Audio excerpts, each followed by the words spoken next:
रामायण का जिक्र आते ही हमें भगवान राम, माता सीता, बजरंगबली, लक्ष्मण और रावण जैसे पात्रों के चेहरे याद आते हैं। रावण के बिना तो खैर रामायण पूरी ही अधूरी है, लेकिन एक ऐसा पात्र भी है जिसको सब भूल जाते हैं। कौन है वो पात्र? वो पात्र है रावण की पत्नी मंदोदरी। जब भी मंदोदरी का जिक्र आता है तो हम सबको यही लगता है कि वो तो बड़े ऐशो आराम से रहने वाली महिला थी, लेकिन मंदोदरी आखिर थी कौन, कहां से आई? रावण के बाद रावण के भाई विभीषण से उनकी शादी क्यों हुई? आज के इस किस्से में हम आपको यही बताने वाले हैं।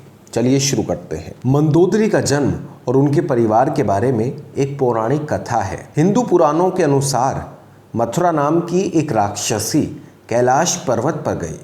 कैलाश पर्वत पर भगवान शिव धूनी रमाए बैठे थे और उन्होंने राख से अपने आप को लपेट रखा था। माता पार्वती जी वहाँ पर थी नहीं।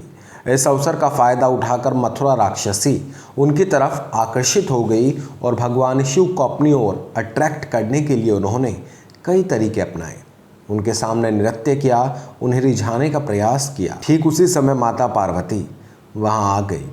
माता पार्वती ने देखा कि मथुरा नाम की एक राक्षसी भगवान शिव के तप को भंग करने का काम कर रही है। ये देखकर माता पार्वती को गुस्सा आ गया और उन्होंने उस राक्षसी को श्राप दे दिया। श्राप में उन्होंने उसे मेंढक बन जाने और 12 साल तक वहीं एक कुएं में रहने का श्राप दिया। ये सुनने के बाद उस राक्षसी को होश आया और उसने माता पार्वती से मुआफ़ी मांगी। तब माता पार्वती ने कहा कि अगर तुम भगवान शिव की आराधना करो तो ये पाप कुछ कम हो सकता है और 1 साल बाद तुम अपने इसी रूप में आ सकती हो।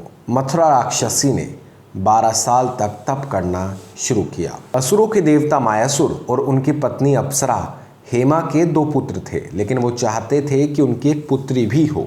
इस इच्छा को पूर्ण करने के लिए दोनों ने कठोर तपस्या करनी शुरू कर दी ताकि भगवान उनसे प्रसन्न होकर उन्हें एक पुत्री दें। उसी बीच मथुरा की कठोर तपस्या के 12 साल भी पूर्ण हो गए। जैसे ही मथुरा के 12 साल पूर्ण हुए तो वो अपने वास्तविक रूप में आ गई। उसी कुएं से रोने की आवाज़ें आनी शुरू हो गई जहां पर मायासुर और उनकी पत्नी तपस्या कर रहे थे। जब मथुरा के रोने की आवाज़ उनके कानों में पड़ी तो उन्होंने मथुरा को कुएं से बाहर निकाला और उसे अपनी बेटी के रूप में स्वीकार कर लिया। उसी का नाम रखा गया मंदोदरी, यानी मथुरा ही मंदोदरी बन गई। रावण, जो कि लंकापति था, वह असुरों के राजा मायासुर से एक बार मिलने के लिए आया। वहाँ पर उसने उनकी पुत्री मंदोदरी को देखा और उस पर मोहित हो गया। उसने तुरंत विवाह का प्रस्ताव मायासुर के सामने रख दिया, लेकिन मायासुर ने इनकार कर दिया। रावण, जो कि बहुत बलशाली था, उसने मायासुर को युद्ध के लिए ललकार दिया और बलपूर्वक मंदोदरी से शादी कर ली। जबरन शादी में मंदोदरी की भी हाँ रही, क्योंकि वो जानती थी कि राक्षस राज रावण अपने कर्मों की वजह से विनाश की ओर बढ़ रहा है। लेकिन फिर भी उनके माता पिता और प्रजा को बचाने के लिए मंदोदरी ने रावण से शादी की।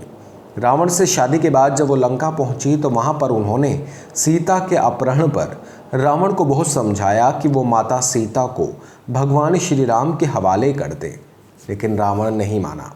मंदोदरी के 3 पुत्र थे, मेघनाथ, अधिपाद और अक्षय। अक्षय को हनुमान जी ने अशोक वाटिका में ही मार दिया था। मेघनाथ भी मृत्यु को प्राप्त हो गया। बाद में अधिपाद भी मारा गया। लेकिन रावण जब आखिरी बार भगवान राम से लड़ने के लिए गया तो मंदोदरी ने ये कामना की कि वो जिंदा वापस आए और फिर से समझाया कि माता सीता को वो भगवान राम के हवाले कर दे, लेकिन रावण नहीं माना और मृत्यु को प्राप्त हो गया। अब आपको बताते हैं कि मंदोदरी का आखिर विभीषण से कैसे विवाह हुआ। असल में रावण की मृत्यु के पश्चात मंदोदरी खुद उस स्थान पर गई जहां पर रावण का वध हुआ था। रावण के शव के पास जब वो पहुंची तो वहां लंका के लोगों को देखा। सभी ओर से करुण रुदान चल रहा था। ये सब देखकर वो बहुत दुखी हुई और उन्होंने भगवान राम का अलौकिक रूप भी देख लिया। भगवान श्री राम ने मंदोदरी से कहा कि आप लंका का राजपाट संभालें। चूंकि विभीषण को वो लंका का सम्राट बना चुके थे, इसलिए उन्होंने अनुरोध किया कि वो विभीषण से शादी कर लें, लेकिन मंदोदरी ने यह फैसला तुरंत नहीं माना। वो वापस लंका में आई और अपने आप को उन्होंने एक कमरे में बंद कर लिया। बहुत दिनों तक उसी भवन में रही, यहाँ तक कि उन्होंने किसी से बात नहीं की, ना किसी से मिली। उनके कुछ दिनों बाद उन्होंने फैसला किया कि वो बाहर आएंगी और विभीषण से शादी करेंगी। वो बाहर आई और उन्होंने विभीषण से यानी रावण के भाई से दूसरी शादी कर ली। ऐसा करके उन्होंने लंका को आगे ले जाने का काम किया। हालांकि ये सिर्फ पौराणिक कथाएं हैं। दोस्तों, आपको हमारा ये छोटा सा किस्सा कैसा लगा, प्लीज़ कमेंट सेक्शन में आप हमें ज़रूर बताइएगा।